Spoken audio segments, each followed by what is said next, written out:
Hello, and welcome back to the Argyle CFO Summit. My name is Brittany Sullivan with Argyle. A couple of notes before I turn things over to our speakers. First, a quick reminder to stop by our sponsors' virtual booths at any time during today's event and for the following week. Our partners are committed to providing you with valuable content and a great overall experience. At any time during today's event, you can visit their virtual booths from the main agenda page, which includes complimentary materials, information, and meet and greet opportunities. To ask questions throughout the session, simply type into the Q&A chat and we will address your questions at the end of the session. Now, without further delay, I would like to introduce our speakers, Josh Gersh, Director of Product Marketing at Workiva, and Stephen Soder, Senior Director of Product Marketing and Accounting Industry Principal at Workiva. We are excited to have Josh and Steve with us for a fireside chat titled Top Takeaways from Accounting and Finance in 2022. Welcome, Josh and Stephen, and over to you. Well, thank you, Brittany. And again, everybody, welcome to today's webinar. We're super glad to be joining the Argyle CFO Summit. Just a quick reminder, if you do have questions for us during the session, you can submit them. There's a Q&A tool that will allow you to do that. We will do our best to get you an answer. We do capture all questions by email, so if we run out of time or don't have a chance to get to it, we can certainly follow up again by email. So I know that you already know our name and title, but maybe a deeper introduction might be helpful. Josh, do you mind telling the audience a little about yourself? Yeah, my name is Josh Kirch. I'm a principal here at Workiva. I support our accounting and finance functions, so any private public companies, as well as I also support our capital markets initiatives. I started my career in public accounting. I spent nearly 10 years there. And then I've also served as a director of accounting, a controller, and a director of FP&A. Interesting about me, I'm a big outdoor enthusiast. I like all things, as the famous Ricky Bobby once said, I just want to go fast. So anything that can allow me to go fast is something I like to do. And I was a big Diet Coke fan growing up, but I've recently kind of converted to Diet Mountain Dew more and more. So I don't know what's with that. I think they changed something in the water, but that's where we're trending these days. Interesting. Well, I will also do an introduction here. My heart is a little bit broken here, Josh, because I do consider myself a Diet Coke enthusiast, but that's okay. I won't hold the Diet Mountain Dew against you. So my name is Steve Soder. I am also a principal here at Workiva.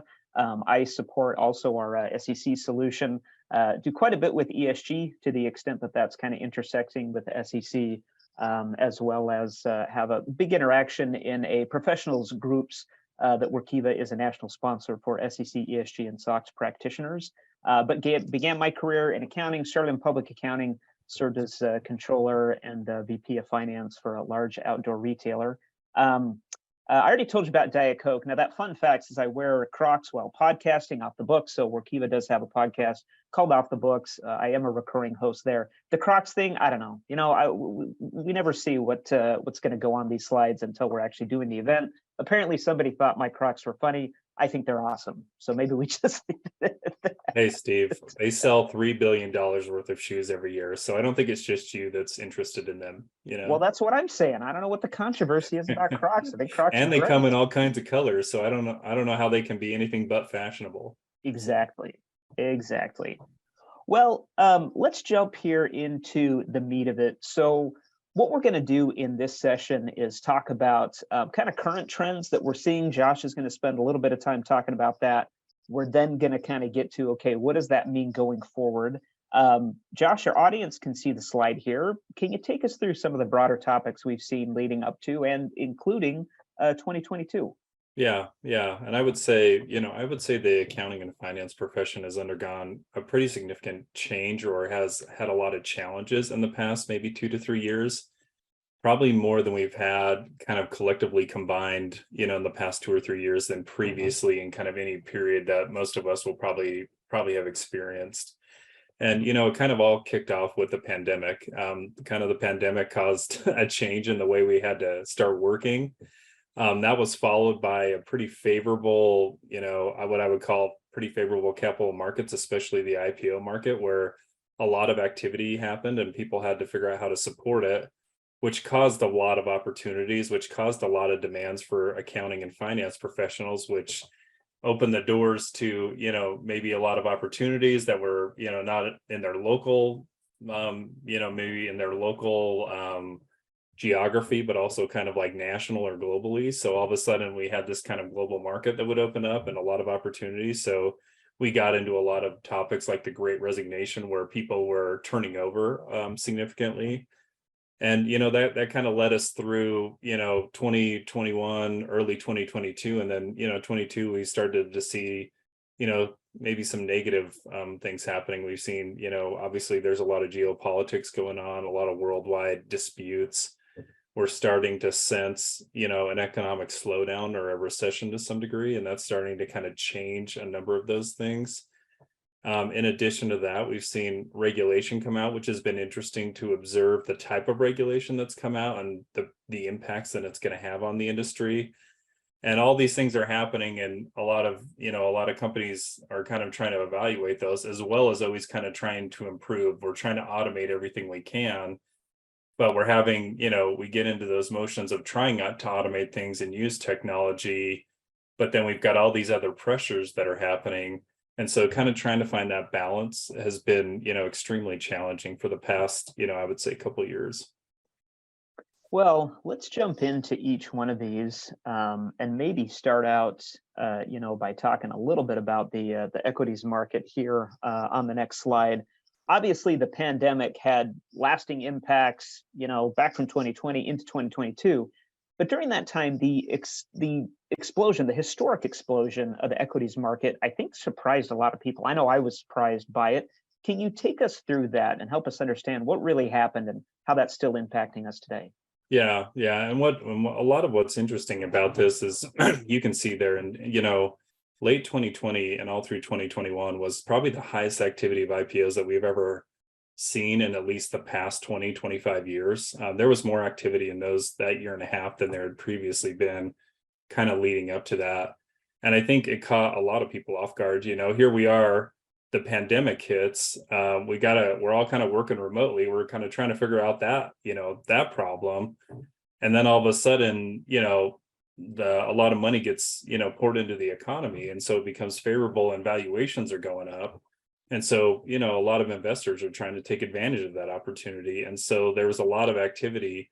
And what also fueled it was the ability to go public a lot faster than we previously had done that. And we were able to do that through, not a new vehicle, but one that hadn't been maybe used as much at that point in time, which was SPAC IPOs, where all of a sudden we could use this vehicle. We could get a company public so much faster than maybe like a traditional IPO process, that people, they wanted to take advantage of that. Why? The market's hot. If I can get to the market where I can price things and take advantage of this, I'm going to do it. And so, all this activity happened, and what it caused for a lot of accounting and finance people is, maybe they were looking at going public and maybe they were kind of slowly getting ready, but all of a sudden they had to step on the gas. They had to have financials ready. They had to have audits done. They had to be ready probably quicker than they had anticipated. And, that caused a lot of demand and a lot of work on, that industry to kind of be able to get ready and support what investors wanted to do with those companies. Now, talk to us about the pandemic. I realize we're kind of stating the obvious here, but it seems like that has also kind of had lasting effects, maybe not as much with everybody being fully remote and 100% remote, but it seems like that has sort of changed the dynamic for the industry and the way that people work.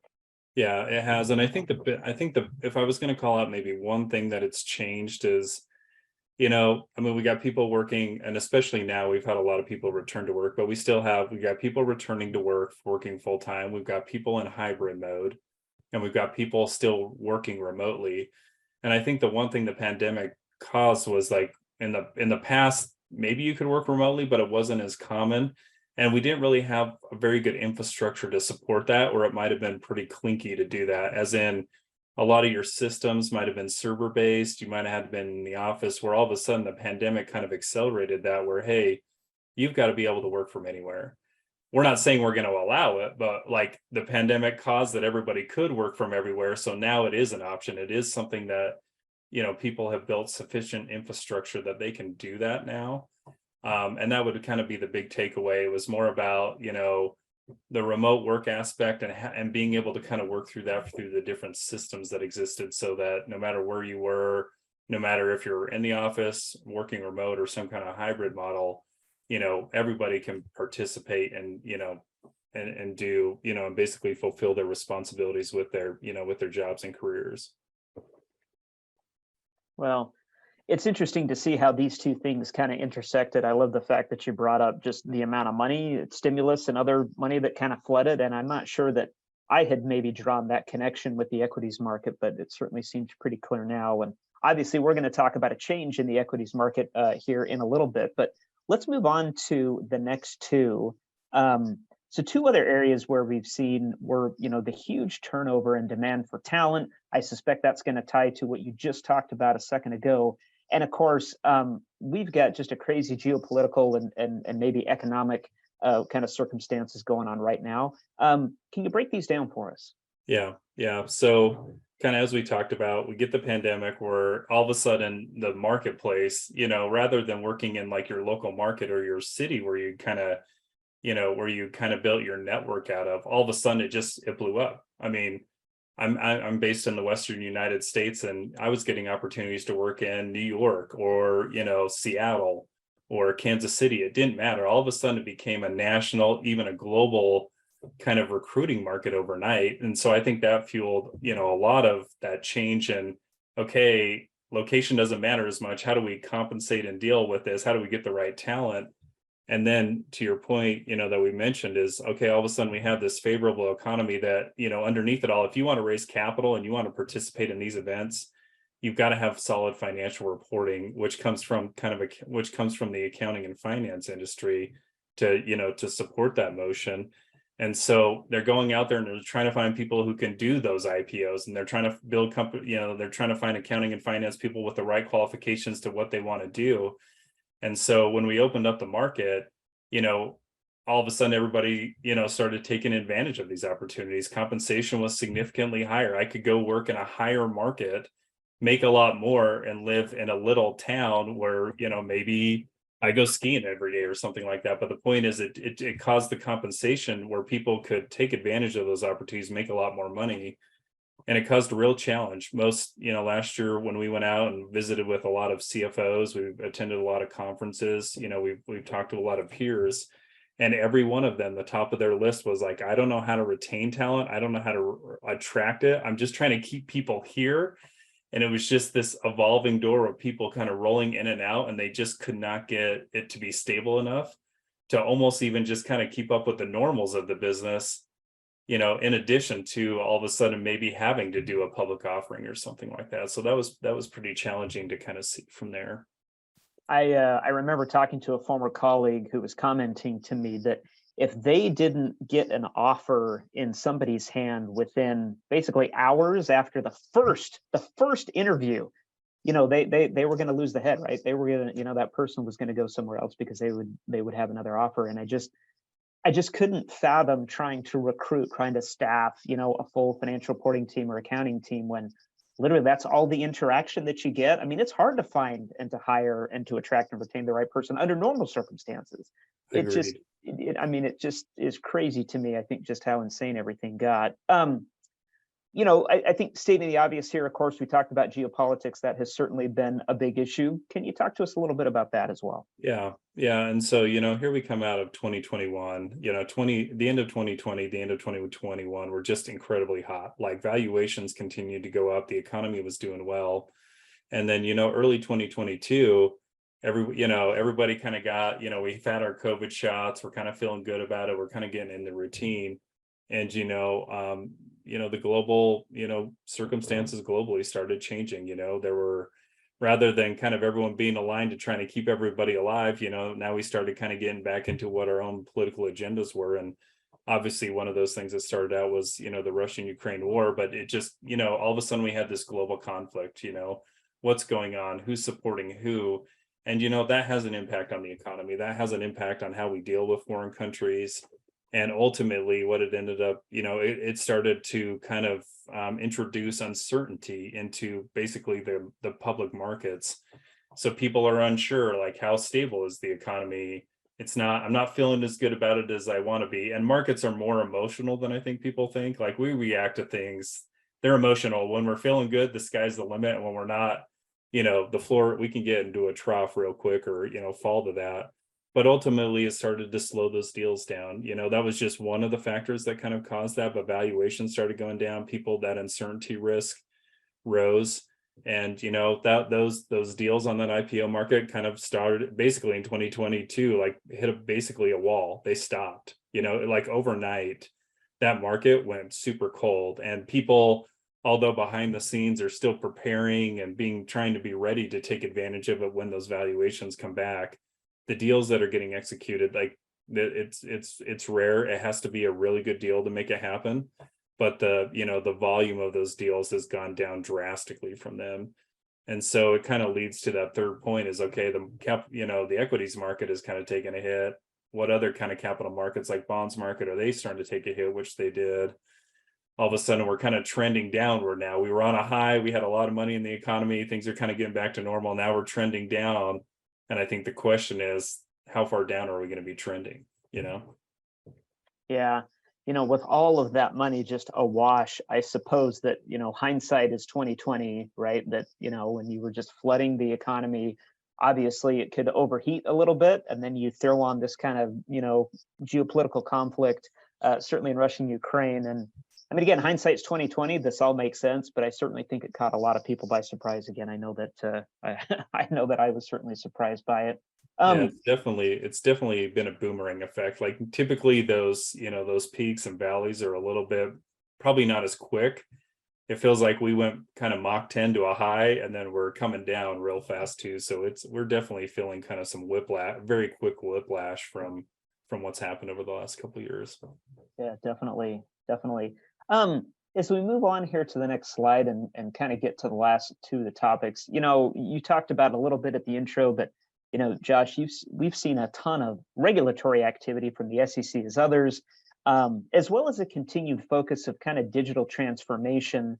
I feel like digital transformation might be one of the biggest punchlines, at least as far as trends and things going forward. But maybe walk us through, Josh, what you're seeing here. Yeah, the regulation, to me, kind of looking at this, has been pretty interesting to observe kind of the nature and the scope of the regulation that's coming out.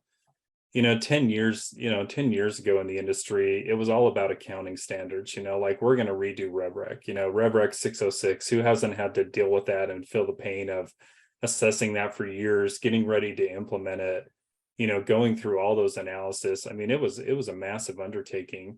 And, that was shortly followed up by, 842, or leases. Again, big accounting standards where they recognized that investors wanted to, see those numbers a little bit differently, or wanted some more information on them.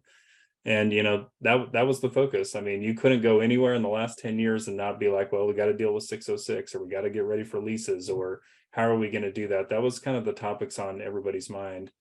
And what's so interesting to me is kind of the change of that. We're not worried about accounting topics anymore. Like, I'm not saying there's new pronouncements that don't come out that don't impact people, but not on a large, massive scale like we've seen in the past. What's been interesting to me is the focus of the regulators has been at a kind of a different level. They're not worried about accounting standards. They're thinking much higher. They're thinking much broader about the regulation coming out. I mean, ESG is a prime example of that. ESG, reporting, and what's going to go into it, and what investors care about. I mean, that's a whole new set of information that has to be, that requires, gathering data, curating that data, presenting the right data, what frameworks to use. That's been a big change. That's kind of at a different level that it's been in the past. It's a lot broader, and it has a lot broader impact on people, on their systems, on how they're going to do all that. In addition to that, we've seen, again, I think this was more of a reaction to how hot the IPO market went, but that SPAC vehicle was being used, regularly or very large in all these deals. And, they felt that, maybe it wasn't giving investors what they wanted, or giving them enough time, or there was too much risk with going that fast that they've wanted to take another look at that. Private company reporting, we've seen the SEC weigh on that. They want that to be, those disclosures to be more public. They want more insights on that.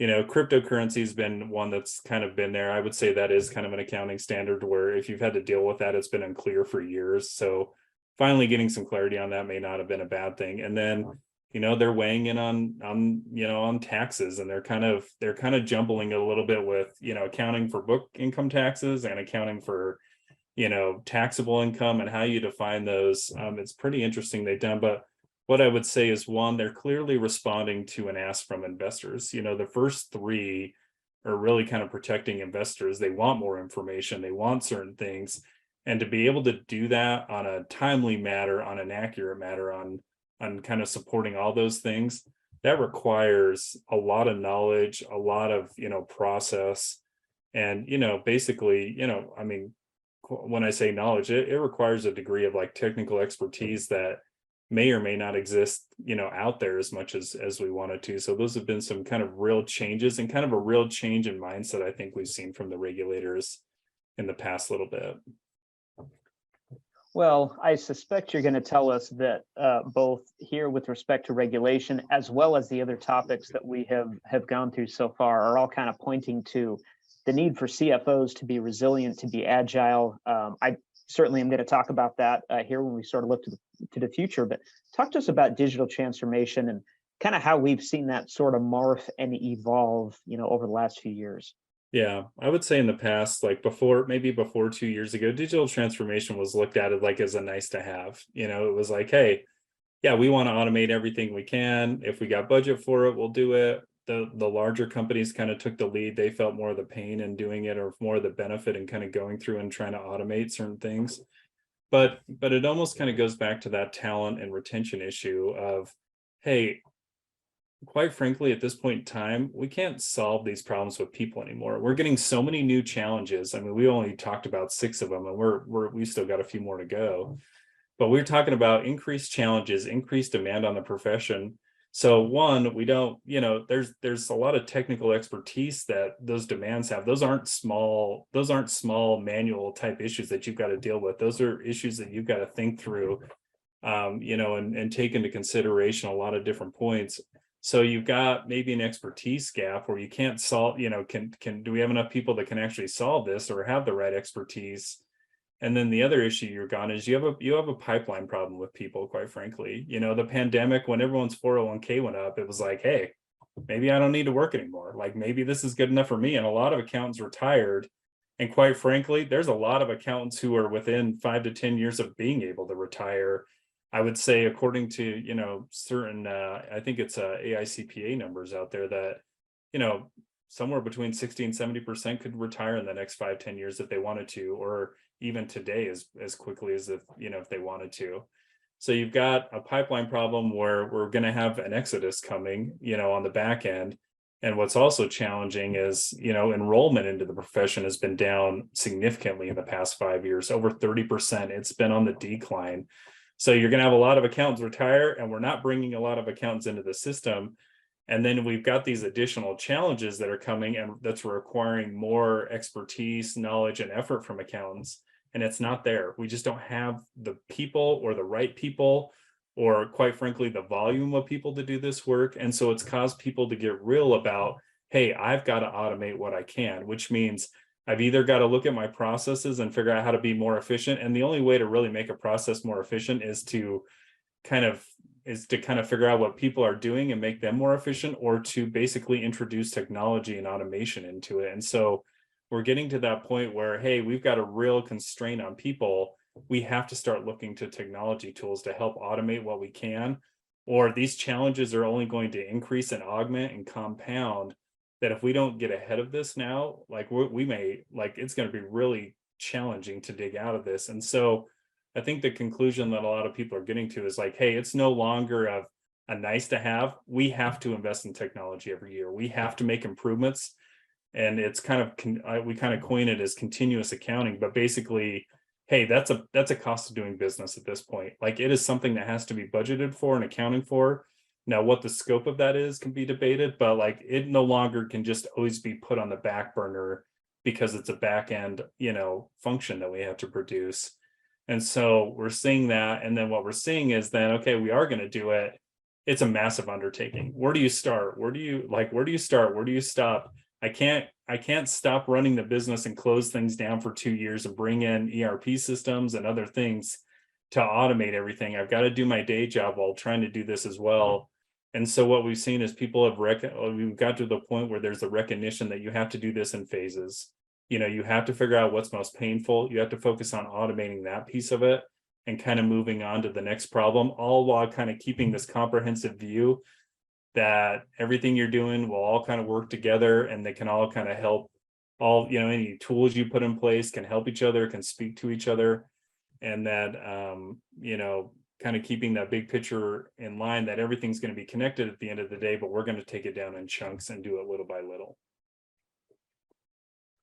Well, certainly a lot to think about with respect to all of these topics. Let's go on to kind of what we can expect hot topics are 2022 and beyond. Yeah, and Steve, I mean, I've been talking for quite a while, so maybe we can we'll flip the script a little bit, but I think the trends we talk about kind of led us up to Q3, Q4 2022, and now here we are looking to be going into 2023 pretty quick. But all of a sudden it's like, well, what are on people's minds? I mean, we've been out there with talking to peers, conferences. I mean, what's on people's minds these days? Some of these I think we're well aware of, but maybe you can walk us through, what you've seen out there and what people are focused on. Yeah, for sure. I mean, our audience can see the list there, starting with ESG. There is a very rapidly evolving landscape. We're certainly going to break that out. I'm 100% confident that everybody in this audience is thinking about ESG to some extent or another. Materiality actually becomes a really big question, in part because of ESG that we'll get into, but even the common notion of financial statement materiality, especially for public companies. There's been a lot of recent statements by the SEC, including some recent rule adoptions with respect to compensation that I think actually are going to have some impacts on the way people think about materiality. Certainly, digital transformation becomes a really, really big and important issue. Again, Josh, you did a great job laying that out. And then, again, the potential recession. We say potential. You and I, Josh, have kind of argued and debated about this just a little bit. Is it potential? Are we already in a recession? And we'll certainly get into that. But it feels like these kind of four areas are at least some of the major things that we can expect to continue to evolve beyond 2022. And I hate to be negative, but I think it's safe to say that the job of a CFO probably isn't getting any easier anytime soon. So again, don't mean to be negative, but we certainly can't fix things unless we accept the reality. So yeah, that's how I view, at least at a macro level, I think what we can expect going out of 2022. Yeah, definitely. I agree with you. I think that role of CFO is expanding further and further, or broader and broader, and kind of diving into these a little bit more. I don't think any of us are surprised to see ESG on the list. To your point, I think everyone's kind of, at least in their back of their mind, kind of keeping their eye on it. How's this going to impact me? But the one I was a little bit surprised to see the discussion around materiality and that's kind of a key issue. So maybe you can take us through kind of both ESG and materiality and kind of what's going on there, what's happening that people might care about. Sure. Yeah. So let's actually start on the right there with materiality assessment. So Paul Munter, the chief accountant of the SEC, in a speech a year ago, this was at the large AICPA financial reporting conference in DC.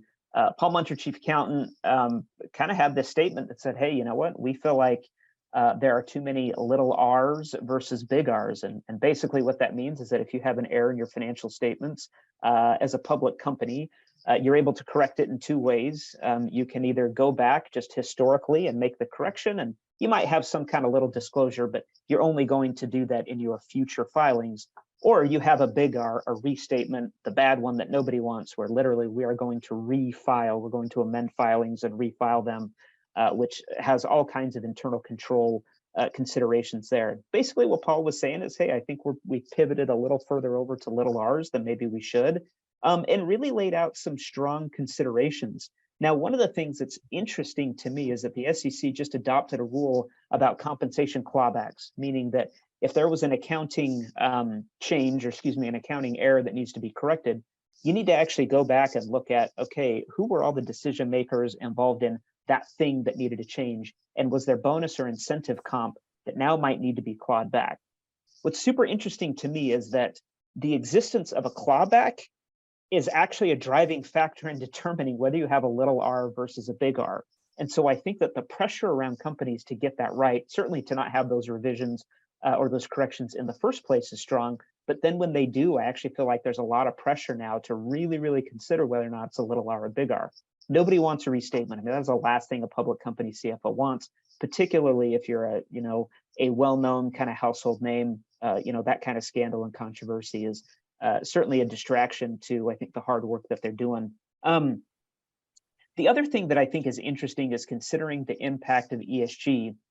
And now we can kind of, move over there just a little bit to the left. When the SEC did their climate proposal, the concept of materiality was pretty strong in there.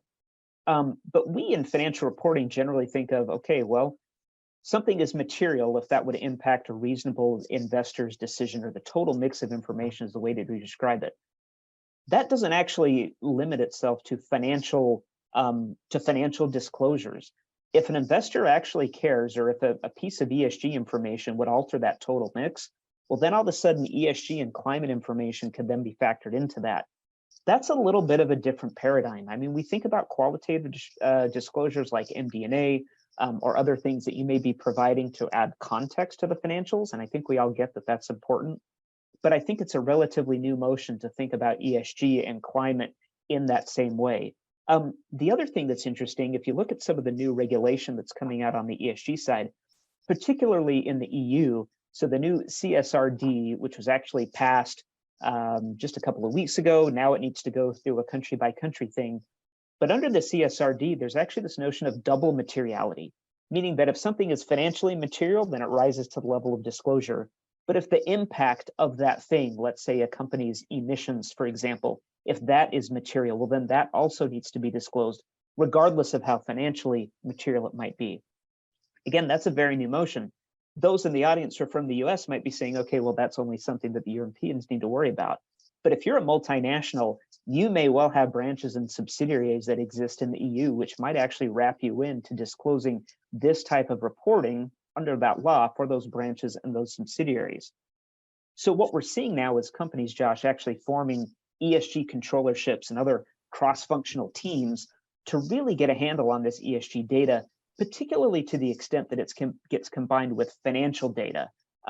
That's really tricky. When you start to wonder about the financial impact of climate, for example, if I have a plant that's sort of wiped out by a hurricane or something like that, well, that financial impact is going to stick out like a sore thumb. But if the costs of my inventory, let's say, or the service providers that I use, if those costs start to get, gradually and incrementally impacted by climate, am I going to have the visibility into that? That, I think, is a very difficult and kind of dicey conversations the finance teams are having to wrestle with, which is why they're throwing ESG controllership organizations together to try to get a handle on that. Last, I'd just say how important audit and assurance is to this. It's one thing for the accountants and the ESG teams to kind of work together on this, but it is a whole other to be sure that it is audit ready and to involve SOX and internal control and internal audit teams. That sort of trifecta, as we like to think about it, I think becomes increasingly important, which is why technology solutions become really, really critical here so that everybody is on the same page, that you're connecting data and you're connecting teams. Yeah, and I think that's a big challenge, connecting data that's both financial and non-financial data. And then because you broaden that kind of outside of accounting, I mean, you're working with, you're having to collaborate that much more to kind of bring that together and get that comprehensive picture. So yeah, I think that's definitely a big challenge, and I can see why it's a lot of people are having to invest a lot of effort and time into doing that. Moving on, and these two, let's move on to we spoke a little. I mean, I spoke a little bit about digital transformation. Maybe you can kind of give us a lens of what we expect to kind of see in 2023, and then, again, we kind of alluded to this before that the economy has been trending down. I mean, one would argue that, a lot of times when we get into a recession, it takes us a couple of quarters to realize that we've been in one. One could argue that we might be there already, quite frankly, but maybe you can just kind of share your thoughts on, both the digital transformation and the what I'll call a potential recession that's existing at the moment. Sure. And maybe we can start with that, Josh, on the recession thing. I mean, look, I'm no economist, but whether or not it's announced, it sure feels like recessionary times. We've seen notices of layoffs. Certainly, interest costs are dramatically increasing and have increased. And so, while we hope, of course, that this doesn't last very long, now really is the time for resiliency. I mean, more and more often we see, Josh, CFOs being looked at as strategic leader of both kind of the back office and even the front office a little bit, or at least having a very, very strong voice and a very strong opinion as to what's happening, again, companies' front office revenue generating activities. But that job becomes impossible, without the right tools, the right data, the right information, particularly in a recessionary environment where the pressure on revenue and cash flows is only growing. And that's one of the reasons why I think that this recession actually kind of highlights that critical role of the CFO to say, hey, look, we've got pressure on our operations, but we also have pressure to comply with all of these new things on the back office. How do we tie those two things together in order to drive resiliency? And that's why I think digital transformation just becomes so important. I mean, this is not going to be a surprise to anybody here in this audience. CFOs and accounting and finance teams are under so much pressure to be doing more with less. There's a talent shortage. There's all this new bits of information. There might be pressure again from the revenue side of the house. We might be struggling from a cash flow perspective because we've got debt service. That interest cost just increased dramatically. I mean, again, I think while, as you mentioned, this was sort of accelerated by the pandemic, these kind of new factors and new pressures are really, really driving finance teams to have to look for technology as a solution. I mean, the status quo systems and processes just aren't going to cut it anymore because the risk, either the risk of something breaking, the risk of some kind of a misstatement or internal control failure, that's obviously huge. But then the risk that the business doesn't have enough information, enough insight to be navigating these choppy waters, I think is just as great. So again, I don't really see this changing, Josh, anytime soon. I do think digital transformation becomes really the takeaway about, hey, how do you navigate all of these challenging issues, both that we've had in 2022, as well as leading to the future?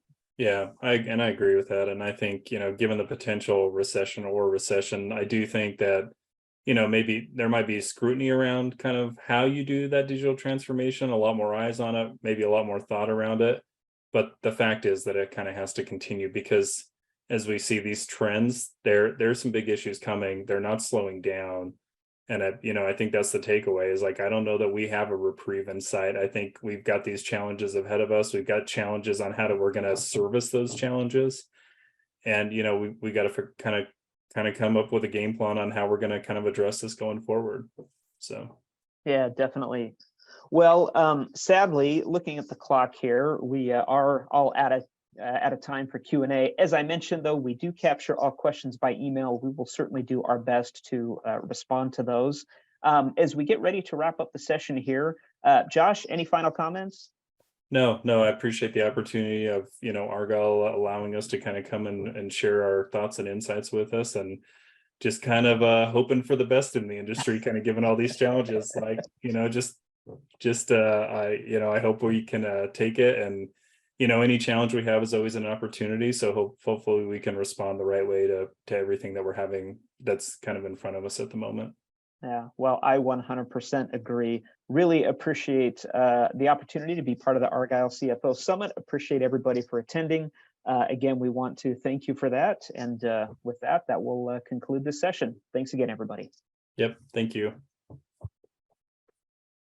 Thank you, Josh and Stephen, for such an insightful discussion. I also want to thank everyone who joined us today for this fantastic fireside chat.